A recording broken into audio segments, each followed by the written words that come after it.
Hello, everybody. Thanks so much for checking out another episode. This is going to be on Uncensored Tacticals podcast. And if you're listening here, we are also going to be doing some restructuring soon. So this might also be featured on Insurgency Knitting Circles podcast. So if you're listening to this way in the future, go ahead and check out Insurgency Knitting Circle, where you can find all of our past episodes from Uncensored and all of our past episodes from Liberty Mastermind podcast, as well as a bunch of new content for all sorts of cool-ass topics. Today we're talking about 4-digit digital keypad entries, which is a block of instruction that I teach in my entry and escape course. Here's some music. I'm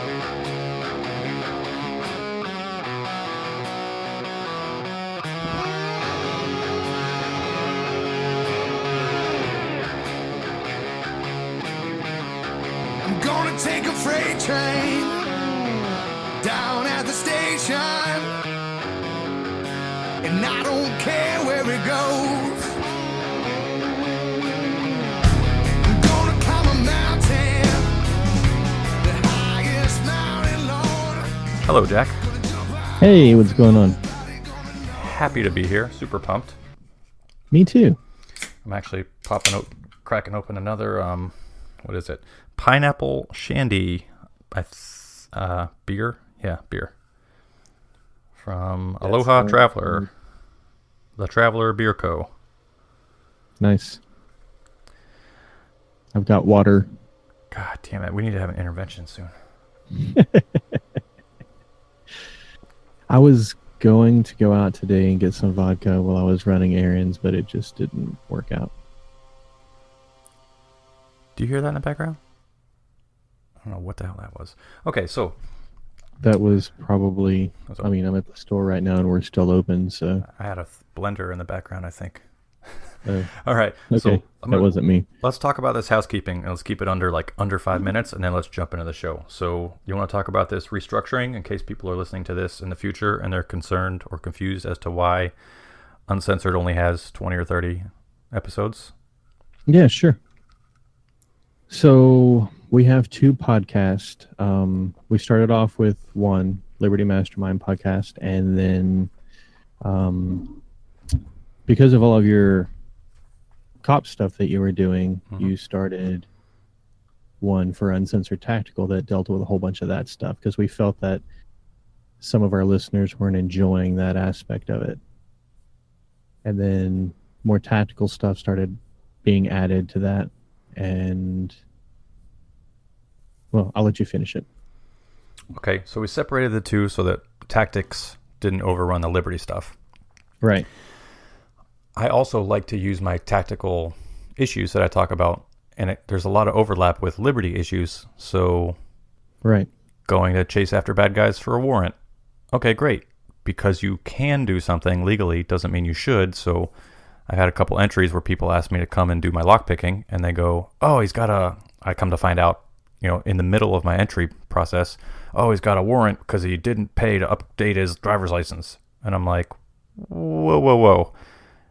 We got 10 cops outside this guy's house, and we're going to kick the doors in because he didn't, his license is suspended, and he drove without a license.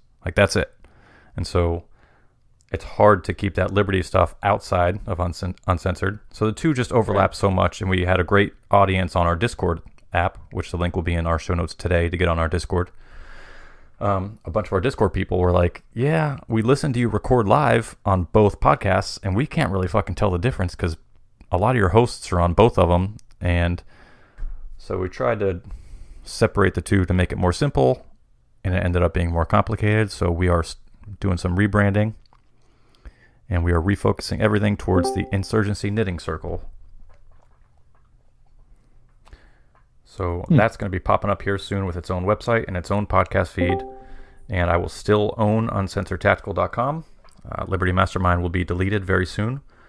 But all the content that we've recorded will still exist. And I will still teach my courses and some content through my website, Uncensored Tactical. So that's the update. Did I miss anything? Yeah, we're in the wrong thing. Oh, we're in the wrong group, the voice group?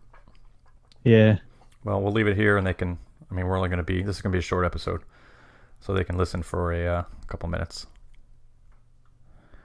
Do you have that article opened up on your computer? Yes, I do. All right, so this is 4-digit code walkthroughs or 4-digit keypad walkthroughs, and this is a little bit different than mechanical lock codes. Right. And that's because when you walk up to a mechanical lock, a lot of times they will have a number punched in already, and you can start by rolling dials up and down, and you can do decoding and things like that. So there's a lot of similarities and there's a lot of overlap. Again, I love that word, a lot of overlap here. So I did one specifically for keypads today. It's an article in our podcast, and there's some cool pics on the website. So I teach this 4-digit code block in my entry and escape course. I don't teach. A lot of students have asked me, hey, like when they say, if you walk up to a padlock, what do you do? And I go, well, first I try and find out what I'm looking at. Then I look for the evidence around it. Then I look for ways to bypass it. Then I look for this and that. And like all my students at both of my classes last week were, they took out their notepads and they're like, oh, say that again. And I'm like, okay, I'm glad you're writing that down. And that's exactly what tactical lockpicking is. It's the decision-making process of, pairing up your tools to your entry points in the field. It's the field application of lockpicking and other entries. And it's making decisions when those decisions have consequences in the field. And that biggest consequence is always timing for me. So how fast do we have to make entry? That's usually the biggest thing that will decide how I make entry. Right. So I teach the course for 4-digit codes, and I give a bunch of, I teach 6 rough blocks. So I'm going to list them for you here for an overview. So the first block of instruction for 4-digit codes is I explain manufacturer defaults. So this is sometimes applicable to digital codes. It's mostly applicable to mechanical push-button locks or combo dial locks. So I talk about how different locks, if they have a code number, will often have something in the manual that's either an original code that you can try, or something that if it leaves the factory and already has a code installed, it's often written down somewhere in a manual that you can open source look up online. So that's the manufacturer default. Then I teach a small block on CA. I give little cool acronyms here. So CAC, Common Access Codes. And I talk about like the most common codes that people use, whether it's all one digit, 1111, 2222, or whether it's like some sort of repeating pattern like 6969. You ever seen that on a keypad? Yes. And there's 2 types of common access codes. There's the ones that have it sounds like a similar pattern with the numbers, like 1234, 4321, 2468, 9876. So that's one side is patterns that sound like they have numbers that sound like they have a pattern, and the other one is numbers that look on a keypad like they have a pattern. So if you have a keypad in front of you and you hit 2580, if you're reading that on a notepad, it doesn't look like there's a very specific pattern. On a keypad, however, when you touch those numbers, you'll very quickly realize, oh, look, they're all in a straight line, top to bottom. So those are 2 types of common access codes. Either it sounds like it has a pattern, or it looks like it when you have it on paper, or on the keypad, it makes a cool pattern. So those are very common on keypads. So those are some things you can try to make entry. Then I talk about socially engineered codes or socially engineerable codes, where the code means something specific to that lock. And it's often an address or a date or some other type of number. Then we have random ass codes, RAC. Those are great codes that are very secure against the first 2 attacks. But they are, of course, susceptible. There's some ways around it, but they are a little bit susceptible to what some people call a brute force attack, what I like to call the +1 method. I call it that because I'm sure that you've done it at some point in your life. I've done it starting when I was 6 or 7 years old, where you find a 3 or 4 digit combo lock and you start spinning those wheels and you go, well, I'm a kid and I'm curious and I have all the time in the world and no one's looking. How am I going to get in? Oh, I'll just do 000. Okay, 001. Nope. 002. So that's the +1 method. I call it that because I like to highlight how silly it is that people that have 4-digit codes think that they are the super most secure thing ever. So random ass codes are highly unlikely that someone's going to guess, 2468. Well, a random code like 9276. it's great because if it doesn't mean anything for that building, if it's not the year of the establishment of the company, if it's not your address, and it's not a pattern like evens, odds, forward, backwards, it's secure against those things. And if you're going to do a random code, you can add an extra layer of security by doing it higher up in the number field, so like plus 5,000, so that if someone does try and do a brute force like 0001, 0002, you're buying yourself time by making it a higher number to guess. Right. And then another block is the evidence of a code or other attainment, and that's looking at a keypad and seeing numbers that are worn out. That's the evidence of a code. And there's other attainment like asking someone for the code. People would be surprised how many secure facilities I've gotten in by just saying, hey, does this code work? My code's not working. What's the new code? And they go, no, it's the same one as always. And I go, are you sure? What is it? And they go, 2584. And I go, oh, yep, that's it. All right, have a good day. And I walk away. And I've done that on tons of military bases. And I've done it with a beard. I've done it with long hair. I've done it in civilian clothes with people who I know for a fact have no fucking clue who I am. And if you look like you belong, you belong. And that's a lesson from social engineering. So I teach that method too. So that's the overview. And to bring it full circle, like I said, some of my classes, my students were like, tell me in which order you make decisions on scene about how to make entry through like a door lock or a padlock or a keypad. It's really hard to do. So I wanted to talk about it to kind of have a little bit more of a loose structured discussion on how I would do that, because it's so complicated in the field, and there are so many decisions that all often happen at the same time that I can't really break it down and say, first you do this, then you do that. Because if someone is walking by you and you go, hey, do you got the code? And they go, yep. Well, all right, great, you're in.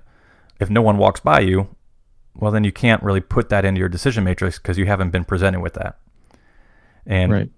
It's hard to say, the first thing you need to do is find out which digits are the most commonly used. Well, if there's no evidence of that and you have a clean keypad, well, you would put that in, like that's not an option. So it depends on the environment.